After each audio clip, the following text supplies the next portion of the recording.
Hi guys, I'm Jason Atkins. And I'm Jasmine Roper, and this is your CAVS News Show. From the studios of Chillicothe High School, this is your CAVS News Show. Thieves stole $280,000 in cash and valuables from a Brooklyn bank over the weekend. The most impressive part, they didn't even trigger an alarm.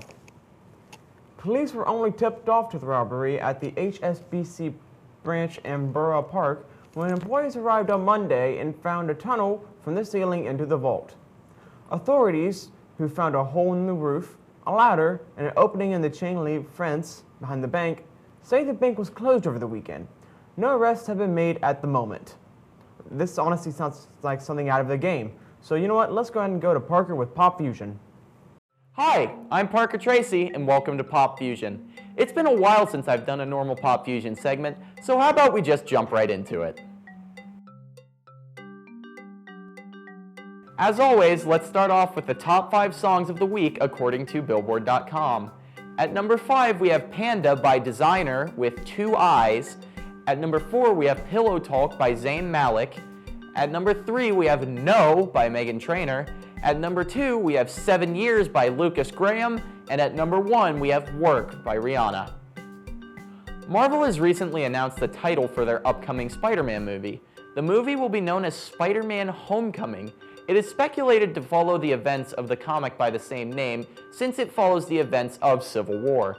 Actor Tom Holland has given a reason for this title, stating, "It really is a homecoming for the character because throughout the story, Peter Parker is trying to find his true identity and where he really belongs in the world."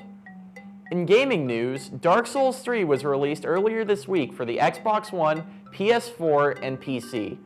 Dark Souls is an RPG franchise known for its insane difficulty as well as extremely memorable boss fights.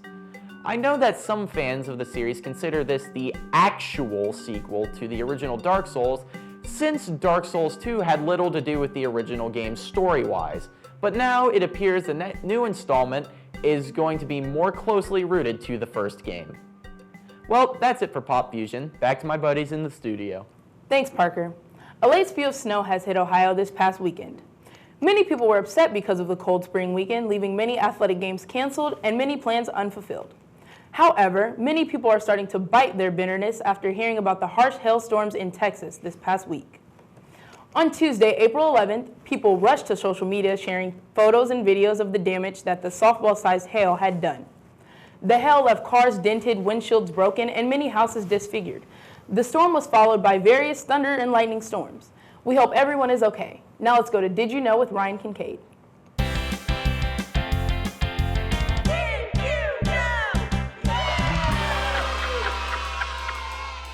Howdy folks, welcome to Did You Know? I'm your host Ryan Kincaid, and it's time to clear up exactly what Las Vegas is. Have you ever heard the phrase, Vegas baby, it's paradise? If you have, then you might not know that this is literally paradise, not Las Vegas.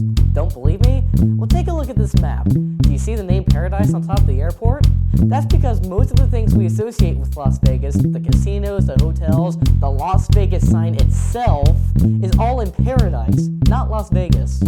That is because Paradise is what is known as an unincorporated place. An unincorporated place is pretty self-explanatory. It's a place not in the corporation limits of a city or a town. These unincorporated places don't have to pay city taxes, only county, state, and federal taxes, and trust me, this plays a huge part in why Paradise is even a thing. Now, most of these unincorporated places are barren wastelands unsuitable for humans, but Paradise has almost 250,000 people living in an area the size of Disney World.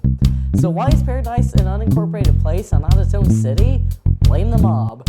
In the 1950s, back when we still tested nuclear bombs near large population centers, yeah, that's Las Vegas with a nuclear mushroom cloud in the background. Nevada legalized gambling, and a casino empire was built just outside of a shanty town named Las Vegas. As more people moved to Vegas for the casinos, the city government decided that the casinos should be incorporated into city limits and that the casinos should pay city taxes to the nearly bankrupt town. But because the mob was directly paying taxes to the county, guess who they ruled in favor of? Because of this, the county decided to create the unofficially unincorporated place known as Paradise, just outside of Las Vegas. So remember, Las Vegas services actually have no involvement with the casino haven known as Paradise. Paradise since it isn't in city limits. So that's Paradise in a nutshell, a tax haven for casinos and its citizens alike. And if you think this is just some city-sized tax dodge, you're right. Anyways, that's all the time I have. I'm Ryan Kincaid, now let's send it to Jason and Jasmine in the studio. Thanks, Ryan. In some saddening news, NFL one-time defensive end Will Smith was shot to death. According to officials, it was over a fender bender. The police have released a timeline of what had happened. At 7:44, Will posted a picture with his wife on Instagram saying he was having a blast at the French Quarter Fest in New Orleans. 9:15, they arrive at a restaurant to have dinner with friends. They order food and have a few drinks. Smith's friends say that he wasn't drunk when they left. Then let's jump to 11:15, when Smith was following an orange Hummer when it suddenly stopped and Smith bumped into the back of it. He proceeded to follow the Hummer to try and get its license plate number. 11:29, it seems that sometime in this window, the Hummer proceeded to rear-end the Mercedes that Smith was driving. It was at this time that he was shot to death with 6 bullets to the chest. Well, I feel bad for this football star, so for more in sports, let's go to Taylor Boggs.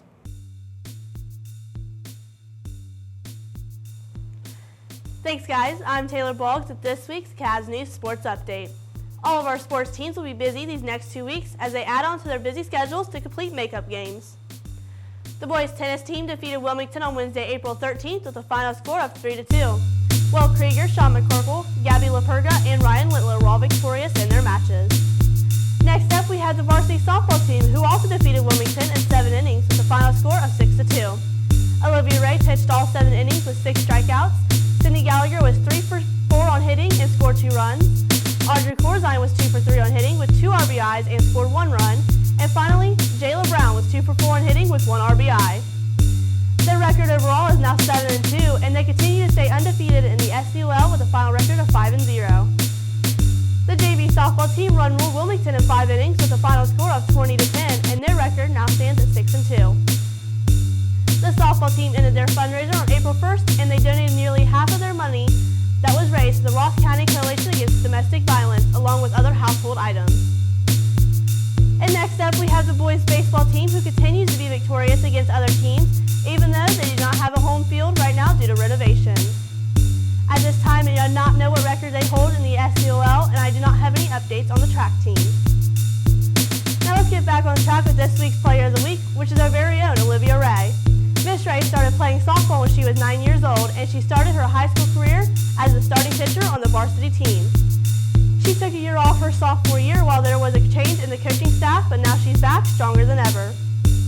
She is part of the dynamic duo along with Haley Large behind the plate, striking out at least 1 girl per inning during a game. Keep up the hard work, Olivia. For more on results and upcoming events, log on to the Chillicothe City School website and click on Athletics. That's all I have for this week. I'm Taylor Boggs. Go back to Jason and Jasmine in the studio. Thanks, Taylor. Well, guys, that's all the time we have for this week. I'm Jason Atkins. And I'm Jasmine Roper. Have a great weekend, Chillicothe.